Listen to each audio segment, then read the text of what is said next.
Es-tu fait ou faite pour la désobéissance civile?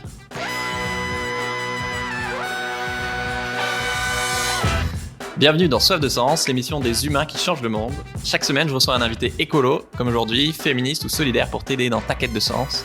Et aujourd'hui, on accueille de nouveau Elodie Nas d'Alternativa et d'ANV COP21 pour parler de l'art de la désobéissance civile et ses dangers. Salut Elodie. Salut. On a fait un premier épisode, un peu bonus sur une histoire incroyable, comment vous avez bloqué un sommet pétrolier pour vous faire plonger au cœur d'une action de désobéissance civile. Mais je voulais aussi faire un épisode avec toi sur un truc qui peut empêcher les gens qui nous écoutent de faire plus de désobéissance civile, à savoir les risques qu'il y a à désobéir. Et donc, je voulais parler avec toi de ces risques à travers deux actions, deux histoires. Un, le décrochage d'une centaine de portraits de notre président Macron en mairie. Et deux, l'envahissement du tarmac de l'aéroport Roissy 4 pour s'opposer à son projet d'extension. Donc, je rappelle rapidement, tu es une des porte-paroles de deux mouvements pour la justice climatique, Alternativa et ANV COP21, donc respectivement plus pour bâtir le monde de demain avec des initiatives porteuses de solutions pour le climat, et ANV COP21 qui crée un mouvement citoyen de masse de désobéissance civile radicale et populaire. Pour commencer, le premier exemple dont je voulais qu'on parle, c'est une action devenue célèbre d'ANV COP21, c'est le décrochage d'une centaine de portraits de Macron en mairie. Comment vous êtes dit, on va décrocher des tableaux avec la tête de Macron? Un peu de contexte, on est début 2019, enfin on est plutôt fin 2018 d'ailleurs. On a 4 organisations qui attaquent l'État en justice, qui lancent avec l'affaire du siècle, et donc ils lancent la plus grosse pétition jamais signée. Il y a eu un terreau aussi en 2018 avec la démission de Nicolas Hulot, les premières marches pour le climat très massives, le mouvement des Gilets jaunes aussi. Donc il y a un truc qui se passe en fait dans la société française. Et en février, l'État fait une réponse à l'affaire du siècle, en gros en disant ok, mais en fait on a déjà mis des trucs en place et ce qu'on fait c'est super. Alors qu'on les accusait d'inaction face au changement climatique. Ouais, c'est ça. De pas respecter l'accord de Paris qu'ils avaient même signé, en fait. Et là, on se dit, OK, faut qu'on fasse quelque chose. Et il y a une première journée d'action qui est lancée, et il y a 4 portraits qui sont décrochés simultanément à Paris, à Lyon et dans 2 villes du Pays Basque. Et en fait, l'idée, c'était de décrocher ces portraits qu'on trouve dans toutes les mairies pour montrer, enfin pour laisser un vide, c'est un peu un truc symbolique. Un symbole, ouais. Voilà, laisser le vide de l'action climatique et sociale d'Emmanuel Macron. Et en disant, en fait, on réquisitionne ces portraits et on les rendra quand son action sera enfin à la hauteur. Donc concrètement, c'est quoi les étapes quand vous rentrez dans la mairie et vous faites quoi? On rentre dans la mairie, on se dirige vers là où se trouve le portrait, on le prend, on le décroche, et puis on s'en va avec. Tout simplement. Tout simplement. Et les employés, ils sont là, s'il vous plaît. Alors à l'époque, en 2019, tu vois, on n'avait pas le Covid, donc c'était quand même, les mairies, c'est des endroits où tu peux rentrer, c'est... Ah, et vous voyez même pas forcément? Après, chaque action a été différente, parce qu'on a fait, il y a 151 portraits qui ont été décrochés depuis, donc une grosse série. Et c'est vrai que à la suite de ces 4 décrochages, ça a fait parler. Il y a une réaction aussi assez haut niveau de l'État, parce que on a des ministres qui se sont exprimés, qui n'étaient pas contents. Il y a la brigade antiterroriste qui a été saisie, et puis on a eu on a des activistes qui ont été convoqués au commissariat et qui ont été mis en garde à vue pendant une dizaine d'heures. Et en même temps, parallèlement, il y a un appel à en décrocher plein. Et du coup, il y a des activistes et des gens dont c'était leur première action aussi, qui sont allés décrocher des portraits dans des mairies partout en France. Et pendant cette action, concrètement, c'était quoi les risques physiques? Parce que j'ai l'impression que, comme souvent, des fois, la réaction des forces de l'ordre et du gouvernement ont été un peu disproportionnées. C'était peut-être plus un peu après l'action, mais voilà, j'avais entendu qu'il y avait un activiste qui a été menotté une fois que t'es arrivé à sa coloc. T'avais eu des perquisitions à 6h du matin. Ouais, ça c'est plutôt effectivement la réponse. Sur l'action, il n'y avait pas vraiment de risque physique, hein. Enfin, je veux dire. Oui, en même temps, ça prend 15 secondes. Voilà, c'était pas. Mais effectivement, en termes de risque juridique, c'était Alors, je disais juste Voilà. physique d'abord. Ouais. Mais par contre, enfin oui, mais ça va un peu ensemble parce que effectivement, la réponse policière, judiciaire a été quand même assez importante. Donc effectivement, il y a eu des convocations, des gardes à vue, il y a eu quelques perquisitions de militants. Il y a un militant qui a été effectivement donc emmené en perquisition, menotté à sa coloc. Il y a eu ça c'était en Alsace, il me semble, mais voilà des policiers qui ont réveillé, enfin qui sont allés chez un des militants à 6 heures du matin alors qu'il était avec ses enfants. Enfin voilà. Bon, après, les gens qui sont passés à l'action savaient qu'il y avait des risques. Toujours, enfin voilà, on se prépare, mais c'est vrai que la réponse a quand même été disproportionnée. Mais en même temps, tu vois, c'est là où on a su qu'on avait touché quelque chose. Parce que une action comme ça, si t'as aucune réponse sur les premières actions, bah en fait, tu vois. Au début, il y en avait que 4 des portraits décrochés et vous pensiez pas en faire beaucoup plus, quoi. Non, et en fait, vu que ça a engendré quelque chose, enfin une réponse de nos adversaires, on les a continués. Tu vois, en fait, ça a engendré le truc. Et on a eu, donc c'est toujours en cours, mais une quarantaine de procès. Et ça, alors c'est à la fois, je pense qu'on y reviendra, mais quand même très difficile à vivre pour les militants. Mais en même temps, ça a été des tribunes politiques incroyables parce que en fait, ils nous ont donné le mieux de ce qu'on pouvait avoir, dans le sens où on a utilisé ces procès pour, tu vois, faire venir. Il y a des climatologues qui ont témoigné, des responsables, enfin certains élus, des responsables d'organisations, des gens qui aussi constataient le changement climatique et l'impact des catastrophes climatiques dans leur territoire. Et donc, ça a fait beaucoup parler, en fait. Ouais, t'as une tribune juridique et médiatique, quoi. Et à terme, effectivement, l'action... Toi, tu dis 40 procès, moi j'avais entendu 150 procès de militants. Non, alors c'est le nombre de militants, mais par procès, il y en a plusieurs. Ok. Et en tout, il y a eu plus de 1000 heures de garde à vue. Juridiquement, dans ces procès, qu'est-ce qui risque ou risquait ces militants ? Alors, je vais me mélanger parce qu'on était en plein dans le procès de Roissy, là. On va en parler après. Ouais, mais il me semble que c'était 5 ans d'emprisonnement et 75 000 € d'amende pour tentatives de vol. Enfin, en tout cas, c'était un peu ce genre de truc. Et c'est qui les attaque ? C'est qui dépose plainte ? C'était l'État. Il y a très peu de mairies qui ont déposé plainte. Ah, c'est pas c'est l'État en général. Ouais, c'est pas qui en particulier. C'est le procureur qui saisit, quoi. Donc, c'est beaucoup quand même, 5 ans de prison. Oui, après ça c'est pour vol, et tu vois, c'est une peine maximale. C'est un peu tu voles un œuf ou tu voles un bœuf, c'est la peine maximale, tu vois. Et après c'est le procès qui détermine, c'est les juges qui déterminent combien tu c'est pour faire peur aussi, quoi. Si ces chiffres, pardon, 5 ans de prison par exemple, ça vous fait peur, c'est normal. Mais c'est aussi un truc important à préciser, voilà, qu'il y a plein de rôles dans une action et que tu peux choisir ton rôle selon le degré de risque que tu es prêt à prendre. Et même sur cette action-là, il y a aussi besoin de gens, effectivement, à la communication, bosser les dossiers juridiques, à de la coordination ou plein d'autres choses, quoi.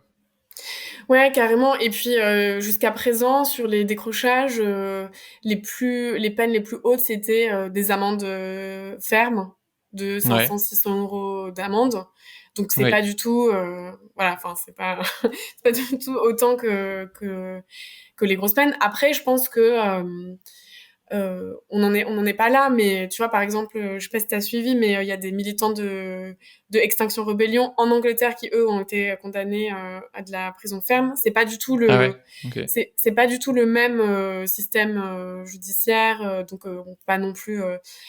Mais voilà, c'est pas anodin. Ouais. Non, c'est pas anodin, mais parce qu'en fait, ce qu'on fait n'est pas non plus anodin, même si effectivement. Tout le monde n'est pas prêt à prendre ces risques et tout le monde ne les prend pas, et c'est ok.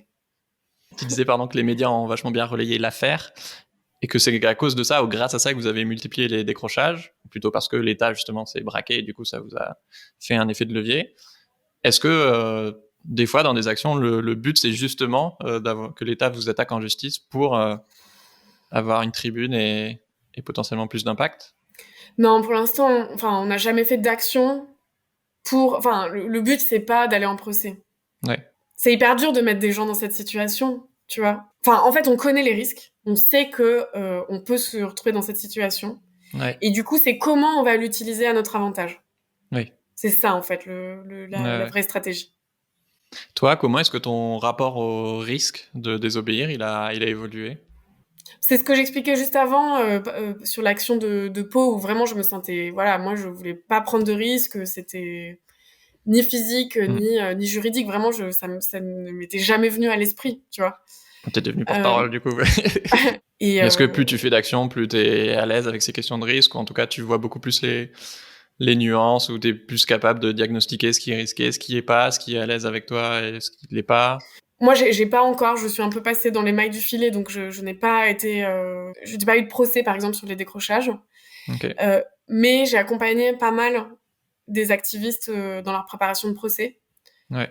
Donc, je vois, même si chacune est différent, aussi en fonction de son histoire, je vois les différentes étapes par lesquelles il et elle passent, quoi.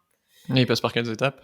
Un peu de la peur, je pense, un peu de l'inquiétude, de ce que ça peut faire aussi sur la vie personnelle, la force du collectif, beaucoup, enfin, de la préparation ensemble, parce qu'on les lâche pas, parce qu'en fait, il y a toujours des gens dehors. Et je pense que ça, c'est hyper important à dire aussi, c'est que, en fait, on utilise ces procès comme des tribunes, ça fait partie d'une stratégie politique, mais en fait, on prend soin des gens. Tu vois, on prend soin des gens c'est pas t'as été arrêté, désolé. Ouais, voilà. Donc en fait, dès qu'il y a des gens qui se retrouvent en garde à vue, bah on organise un comité de soutien, on se débrouille pour que ils aient à manger quand ils sortent.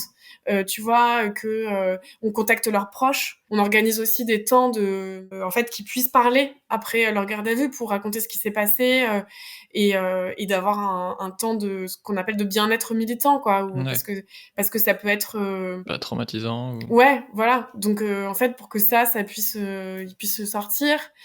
Et pendant les procès, on organise aussi des temps avec les avocats, des exercices sur la prise de parole. En fait, on est là le jour du procès avec plein de militants pour vous dire qu'en fait, ils sont pas tout seuls, tu vois. Et ça, c'est à la fois normal parce que c'est des camarades de lutte, tu vois. Certains sont des amis, mais en fait, ce n'est pas que de la bonté d'âme, tu vois. Enfin, je veux dire, c'est politique.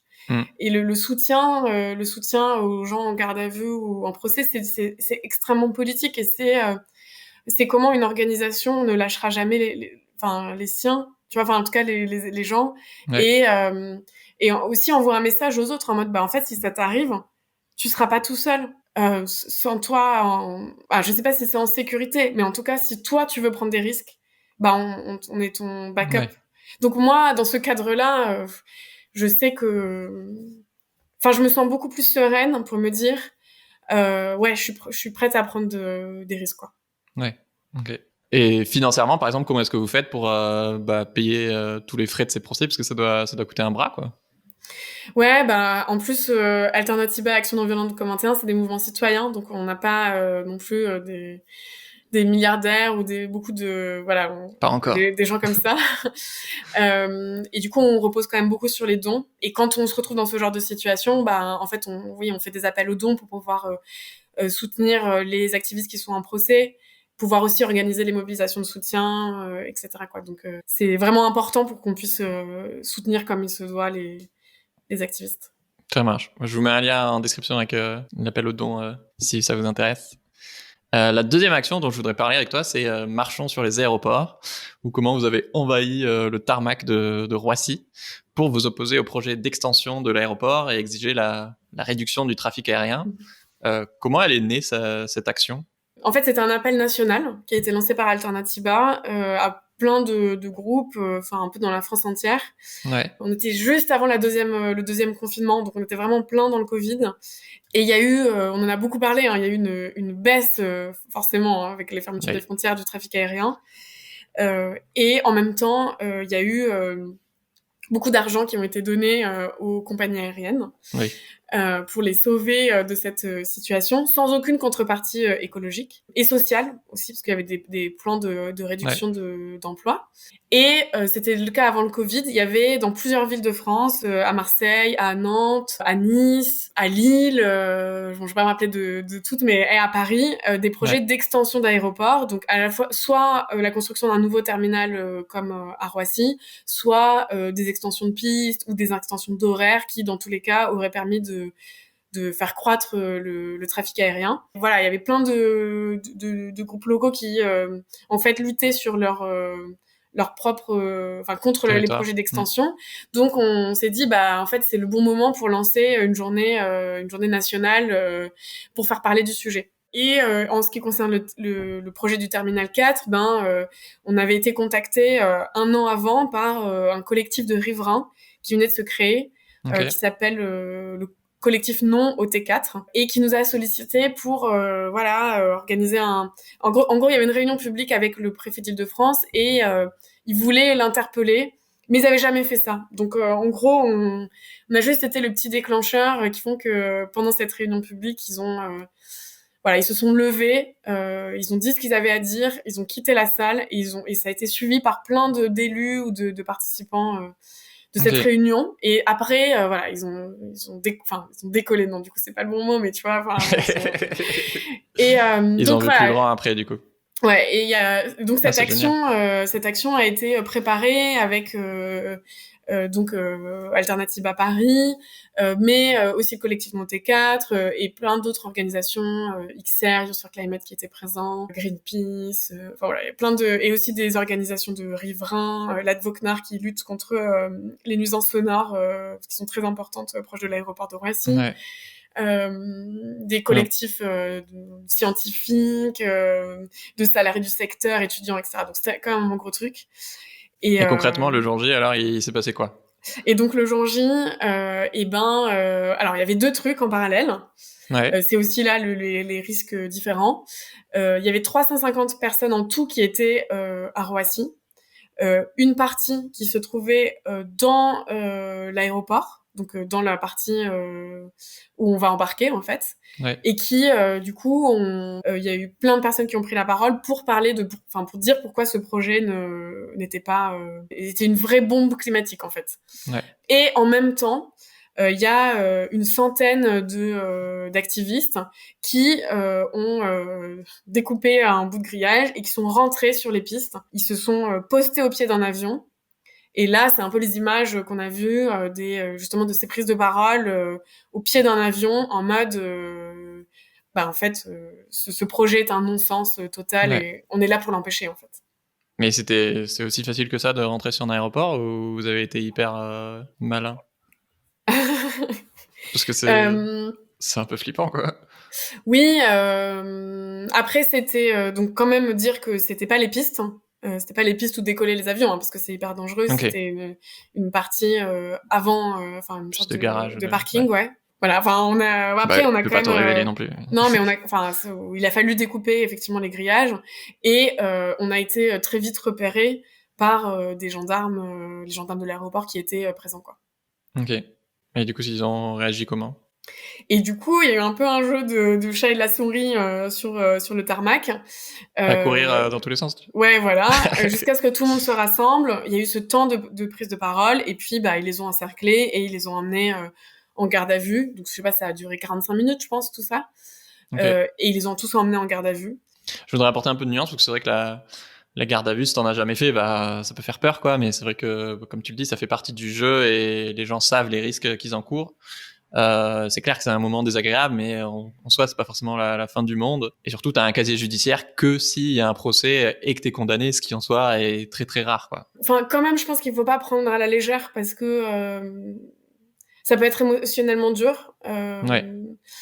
C'est quand même de la privation de liberté. Pour certains, sur cette action, il y en a qui sont restés 33 heures en garde à vue, donc c'est très long, avec en fait, ils savent pas quand est-ce qu'ils vont sortir. 33 heures. Ouais, 33 heures.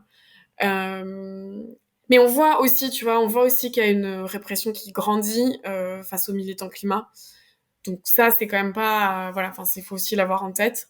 Mais c'est pas normal, en fait. On devrait pas mettre, une garde à vue prolongée pour ce type d'action, quoi. En fait, c'est bon. C'est un autre sujet, mais et en fait, surtout, encore une fois, on se prépare. Donc, on donne aussi des conseils de comment qu'est-ce qui se passe en garde à vue. On a des avocats aussi qui assistent les personnes qui sont auditionnées. Donc, encore une fois, on les laisse pas seuls, quoi. Ouais. Et vous avez réussi, du coup. Le projet a été annulé. Bravo. Et donc, le projet a été annulé. Il a été... donc, Barbara Pompili, ministre de l'écologie, qui l'a annoncé en février, donc quelques mois après, février 2021. Après, on a eu vent de... notamment le PDG d'Aéroports de Paris, qui, lui, n'a pas abandonné le projet et qui compte bien faire quelque chose. Donc, on reste quand même très vigilant et vigilante sur... Voilà, qu'est-ce qui va se passer à Roissy et comment ils vont trouver une solution de faire croître le trafic dans tous les cas. Mais c'était quand même... c'est une première victoire énorme. Et en fait, quand même, tu sais, c'est fou, mais c'est rare d'avoir des victoires comme ça. Et des fois, on n'est pas forcément préparé à savoir comment bien les fêter. Et célébrer ça.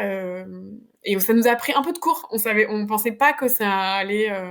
C'est marrant quand même. Enfin, tu vois, genre, on est un peu... la culture de la défaite. Ouais, c'est ça. Alors que non, en fait, on gagne. On peut gagner aussi beaucoup plus vite que ce qu'on imaginait, parce qu'on s'était dit que ça allait être une lutte, tu vois. Quand tu vois Notre-Dame-des-Landes, quand tu vois aussi la lutte contre Europa City, donc le gros centre commercial sur le triangle de Gonesse, quoi, en région parisienne, ça a duré 10 ans cette lutte, quoi, et c'est pas encore tout à fait fini, donc. Mais c'est ça, tu commences un combat, mais tu sais jamais si ça va être plié en 15 jours, parce que t'as un ministre qui va appuyer sur le bouton, ou si t'en as pour 8 ans et que. C'est ça. C'est un problème. Mais des fois, t'as des bonnes surprises. Bah oui. Moi, j'avais participé effectivement à une de vos actions pour nettoyer la Société Générale qui investit massivement dans les énergies fossiles. On avait un peu bloqué l'avenue de l'Opéra et j'avais fait une vidéo YouTube dessus. Mais ça pour dire qu'en amont, j'avais fait une de vos formations à la désobéissance civile. Et les deux trucs qui m'avaient marqué, c'était d'apprendre à être un poids mort pour retarder les policiers qui essaient de te dégager, quoi. Et deux, c'était que vous donnez vachement de conseils très pratiques. Si tu te fais arrêter, qu'est-ce que tu peux faire, qu'est-ce que tu peux pas faire, Est-ce que tu peux nous dire des conseils, comment est-ce qu'il faut réagir en cas d'arrestation par des flics pendant une action, quels sont tes droits, etc. Ouais, je vais peut-être pas tout dire. Oui, bien sûr. Mais et puis surtout, c'est ce que nous on conseille quand tu es arrêté, notamment pour un contrôle d'identité. Et en fait, au bout de 4 heures maximum, tu dois être notifié d'une garde à vue. En fait, quand tu es placé en garde à vue, on doit te dire monsieur, madame, vous êtes placé en garde à vue. Ça, c'est... En fait, ce qui est vraiment important peut-être aussi de dire, c'est que c'est hyper important de connaître vos droits. Parce que on a eu plein d'expériences dans lesquelles les policiers ou les gendarmes auxquels on était, soit ne les respectent pas, soit même ne les connaissent pas, en fait. Donc voilà, ça dit quelque chose de la justice aujourd'hui. Mais en fait, nous, on doit connaître nos droits. Enfin, en tant que citoyen, dans tous les cas, on doit connaître... C'est vraiment hyper important d'avoir ça en tête. Donc par exemple, demander est-ce que là, vous me contrôlez pour un contrôle d'identité ou est-ce que vous m'arrêtez pour une garde à vue, quoi. Ouais, c'est ça. Et donc, on doit être notifié. Les gardes à vue, c'est 24 heures renouvelables une fois. Ce qui est déjà vachement long, quoi. Ce qui est très long, ce qui est très très long. En garde à vue, on a le droit de garder le silence, en fait, et de ne pas parler. Ça, c'est vraiment un droit. Parce que ce qui pourra... ça fait très série américaine, en fait, ce que je veux dire, mais ce que vous dites pourra... Voilà, c'est ça. Tout ce que vous pouvez dire pourrait être utilisé contre vous. C'est vrai. C'est vrai. Donc, du coup, aussi parce que ça fait partie de notre stratégie en fait, c'est pas à la police qu'on veut parler, quoi. C'est c'est à la justice ou c'est avoir une tribune. Donc ça, c'est... Ouais. Donc à part donner ton nom, prénom, je sais pas, ton adresse, quoi, dis le moins de choses possible pour éviter que ça se retourne contre toi, quoi. C'est ça. Et surtout, en garde à vue, on a le droit de faire appel à un avocat. Ouais. On a le droit de contacter un proche aussi. Si on n'a pas d'avocat, on peut en demander un. On a le droit de faire appel à un médecin si on n'est pas bien, si voilà, si on n'a pas nos médicaments. Oui, si t'as été gazé ou si t'as pris Ouais, des voilà, coups. enfin, ça sert à rien de le faire si c'est pas le cas, parce que Ouais. ça retarde aussi les choses. Mais si t'en as besoin, bah faut le faire quoi. Voilà, c'est ça. Bien relire les papiers qu'on te fait signer. Oui. Si vous voulez avoir tous les détails, bien sûr, allez faire des formations complètes Ouais. Et sur le sujet. on organise pas mal de formations, un peu partout en France en fait. Ouais. Et en fait, quand on part en action, on refait toujours aussi un point de qu'est-ce qu'on risque. Oui, parce que tu peux être OK à un instant T et puis C'est changer ça. d'avis. Ouais. T'as le droit, quoi. Et c'est ok de pas le sentir, c'est ok de dire en fait non, Ouais. là je le sens pas, voilà, je me sens, ouais, c'est ok. Et Ouais. la prochaine fois, si tu te sens mieux, très bien quoi. Hmm. Justement, vous avez une centaine de groupes locaux partout en France. Comment est-ce qu'on peut vous rejoindre à NV COP 21 ou Alternativa? Eh ben, je vais te donner les liens Ouais, pour les groupes. En fait, sur les sites d'Alternativa et d'ANV Commentaire, il y a des petites cartes où il y a tous les groupes locaux qui existent et ça marche. il suffit de les contacter. Pas, je vous mets ça en description. Oui, du coup, t'as autant des formations, mais t'as aussi juste des apéros pour se Ouais, oui, bah après rencontrer. c'est ça. Chaque groupe s'organise, donc t'as évidemment des soirées d'accueil, des formations, Tu vas pas te plein retrouver de embarqué tout de projets. suite pour un sommet pétrolier Non, ça c'est comme contre moi. ton gré. Non, non, mais après, comme je le disais, les actions de désobéissance civile, c'est un bout de la stratégie qu'on Oui, va mener. Mais du coup, on organise aussi plein de choses. On a aussi organisé les grandes marches pour le climat depuis 2018. On organisait faites des plaidoyers. on fait du plaidoyer au niveau local, notamment. On organise des villages des alternatives. On a aussi plein de lieux de base. En tout cas, à Paris, c'est la base. C'est aussi le cas à Marseille, par exemple. Enfin, donc, c'est des lieux où on peut retrouver d'autres organisations. Hmm. Voilà, devenir bénévole ou activiste dans des projets. Et il y a un fourmillement de trucs à faire. Et c'est assez cool, quoi. Ouais.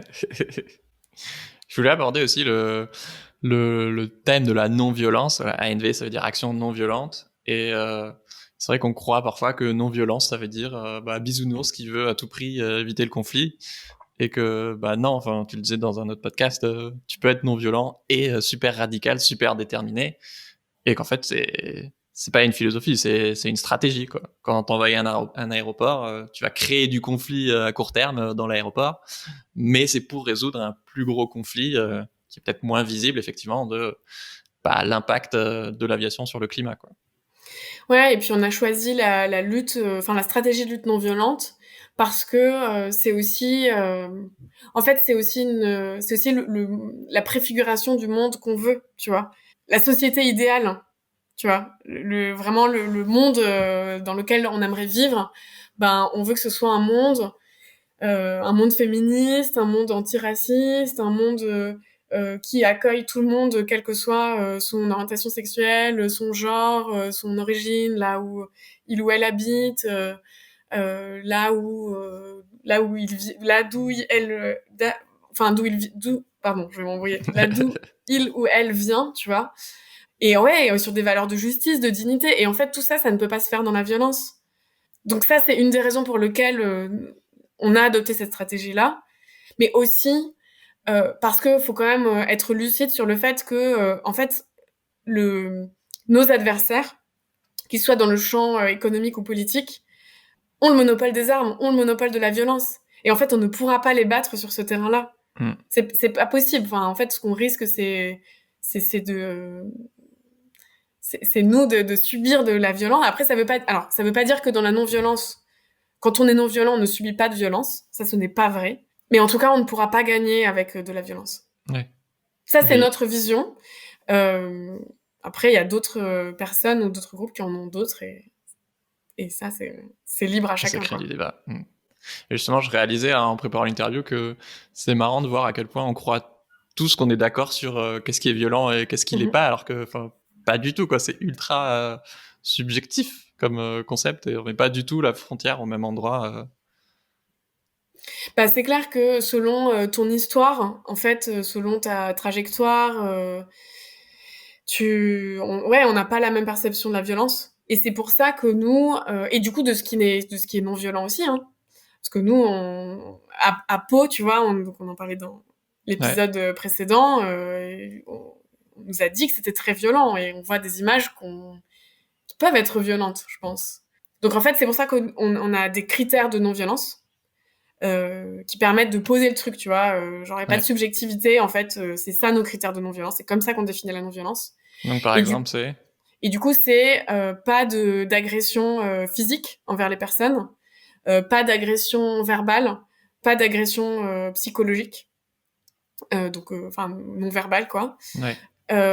On assume ce qu'on fait, donc c'est pour ça qu'on est à visage découvert, que quand on est on va en action aussi avec nos papiers d'identité. Ce qui est aussi une stratégie parce que en assumant ce qu'on fait, on peut aussi provoquer de l'identification, tu vois, en fait. Et la dernière chose, c'est que on peut dégrader du matériel. Tu vois, il peut y avoir des dégradations matérielles. Ça a été le cas sur l'aéroport de Roissy avec ce petit grillage. Mais on se met d'accord avant, en fait. On se met d'accord. Okay. Et, on planifie ces dégradations et c'est un consensus, tu vois, on est tous d'accord. Oui, il faut qu'il y ait un but bien précis, quoi. Voilà, parce que en fait, ce n'est pas les mêmes risques aussi. Oui. Quand tu fais de la dégradation matérielle ou pas. Et donc, du coup, il faut que celles et ceux qui le font ou qui se retrouvent associés à ça, ce soit en connaissance de cause, quoi, qui sachent, de quel risque il s'agit. Parce que sinon, en fait, il y a une... Alors, c'est un peu ce jeu entre confidentialité et transparence, mais il y a besoin de dire aux gens dans quoi on les met, quoi. Ouais. Mais et puis si ça vous dérange ces questions de violence, c'est vrai que c'est toujours important de remettre en perspective de la vraie violence que justement ces actions combattent, à savoir juste la destruction de la vie sur Terre. Ça c'est plutôt violent, des milliards de personnes ou d'espèces qui peuvent mourir ou disparaître. C'est un peu plus violent que de casser un petit grillage, quoi. Clairement. Tu l'as dit un tout petit peu, mais je voulais dire un mot aussi sur le fait que moi, ça me touche beaucoup que vous soyez pas que un mouvement écolo, mais aussi un mouvement solidaire des luttes sociales et féministes. J'avais interviewé Fatima Wassak et voilà, vous venez de créer de la maison de l'écologie populaire à Bagnolet avec son assaut de Front de Mer. Vous soutenez la lutte antiraciste. Vous étiez allé commémorer l'anniversaire de la mort d'Adama Traoré, ce qui est un moment fort pour rassembler les mouvements climat et antiracistes. Et vous en parlez peu, mais effectivement, j'ai découvert que vous aviez aussi un ADN féministe dans votre fonctionnement. Enfin, tout ça pour dire que, bon, je vous l'apprends pas, mais c'est clair qu'on a besoin d'unir nos forces entre mouvements sociaux et surtout quand on vise comme vous d'être un mouvement massif de citoyenneté désobéissante. Et donc on a besoin de ce genre d'alliance. Et donc voilà, moi dans cette émission, j'essaie de faire des ponts entre ces luttes, donc je tenais à vous remercier pour ça. Juste un petit mot pour dire que effectivement là, tu m'interrogeais plutôt sur la désobéissance civile, mais c'est un truc qui est hyper important pour nous et c'est dans notre ADN. On pourra pas relever le défi climatique si en fait on prend pas en compte les problématiques que vivent les gens. Tu vois, le fait que les gens vivent dans des quartiers, enfin en tout cas qu'il y ait des personnes qui vivent dans des quartiers qui sont plus soumis à la pollution de l'air, qui sont dans des logements mal isolés, qui connaissent la faim, qui connaissent le froid, tu vois, qui ont peut-être d'autres préoccupations. La question des violences policières, elle est essentielle pour repenser le type de société qu'on veut. Et en fait, vraiment, nous, on s'inscrit complètement à l'opposé des mouvements des organisations climat ou environnementalistes qui pensent que la croissance verte, la technologie vont nous permettre de continuer à vivre comme avant et que le seul problème c'est la décarbonation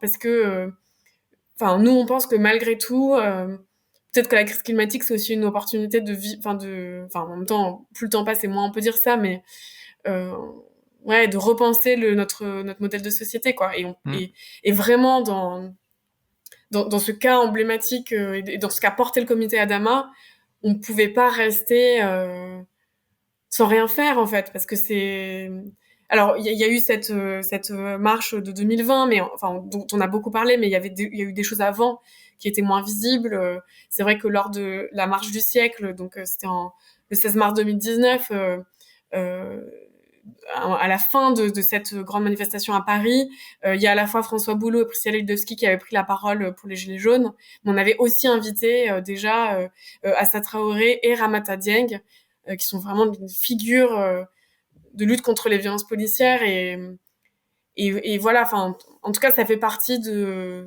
ce pourquoi on se bat et de la nécessité de penser à un projet politique qui est global, quoi. Ouais. Et qui, en fait, sont des luttes qui proviennent des mêmes oppressions, oppresseurs, ou de la même idéologie de domination. Et ouais, c'est exactement les mêmes causes, les mêmes responsables. Ça produit pas tout à fait les mêmes conséquences, mais en fait elles sont très proches. Et je trouve vraiment que ce qui s'est passé à la COP26 à Glasgow était quand même hyper fort en ce sens-là, et qu'on voit qu'il y a des figures aussi de pays directement touchés, directement impactés dès maintenant, qui disent mais en fait là on n'est plus en train de parler des enfants des blancs, tu vois, de vos enfants dans les pays riches, on est en train de parler là de nos vies. Et bref, en tout cas, voilà, c'est fondamental de poser les choses comme ça, quoi. J'ai une question qui a rien à voir, mais je ne pouvais pas m'empêcher de te poser. Est-ce que vous envisagez de changer de nom? Parce que ANV COP21, personnellement, je trouve pas ça incroyable. C'est dur à retenir et c'est un peu daté. Est-ce que c'est une discussion que vous avez ou pas du tout? C'est une discussion qu'on a. D'accord. Et je me demandais aussi, c'est quoi toi ton pire souvenir de désobéissance civile et à l'inverse ton meilleur souvenir?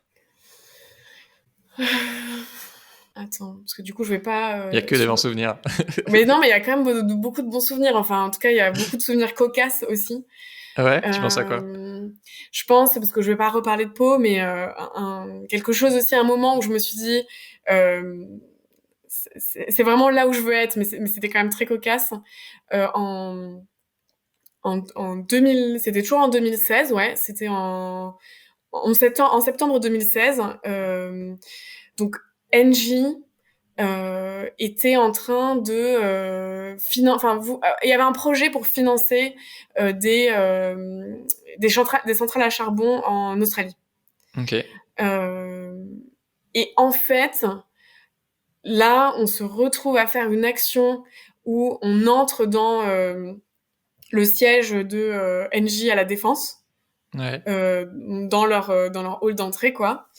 Sauf que il s'agit de l'Australie, tu vois venir, on est déguisé en kangourou. Et l'idée, c'était de faire une. Je pense qu'on ne pourra plus refaire ce genre de choses. Hein. C'était vraiment une autre époque, mais on est déguisé en kangourou et on fait une choré sur tu vois, un remake de Andy, dis-moi oui, mais avec NJ, tu vois. Et donc ça, t'imagines la tête du truc. Je vais aller voir la vidéo direct. En plus, il y a une vidéo.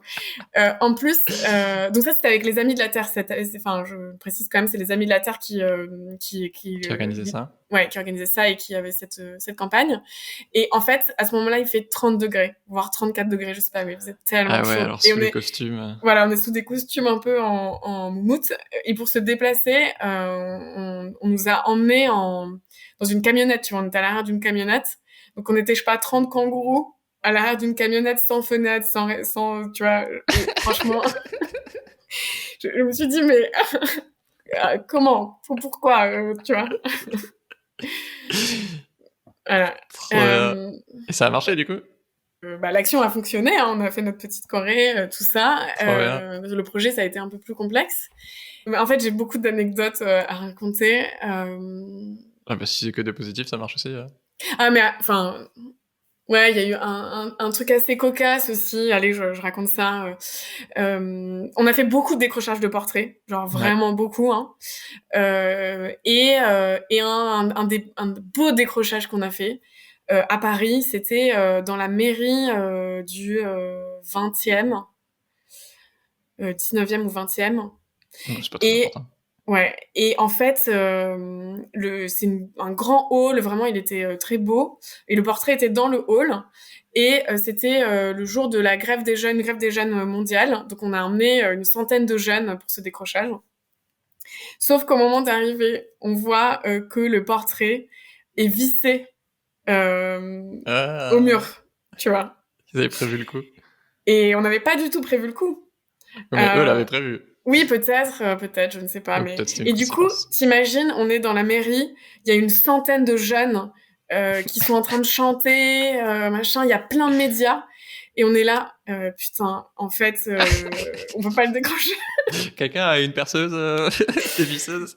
Donc voilà, ça c'était un moment de stress assez intense. Donc vous avez pas réussi à l'enlever? Si, il y a quelqu'un qui a eu la présence d'esprit de sortir et de courir à un magasin de bricolage en demandant un tournevis en disant je le ramène dans 5 minutes, et du coup de ramener Mais non, le héros. tournevis.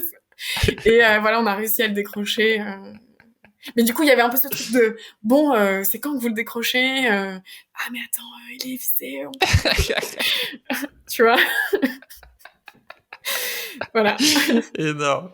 Mais c'était une très très belle action, c'était très fort. Ah mais c'est génial. Merci Elodie, c'était trop bien. Filez voir ce que fait ANV COP21 et Alternativa, je vous mets les liens dessous. Écoutez le premier épisode qu'on a fait ensemble, qui est sorti la semaine dernière, si vous l'avez pas encore écouté. Si ça te plaît, que tu veux plus d'épisodes avec des humains badass comme Elodie, abonne-toi et parle de ce podcast à un ami avec qui tu voudrais faire de la désobéissance civile. Ciao tout le monde!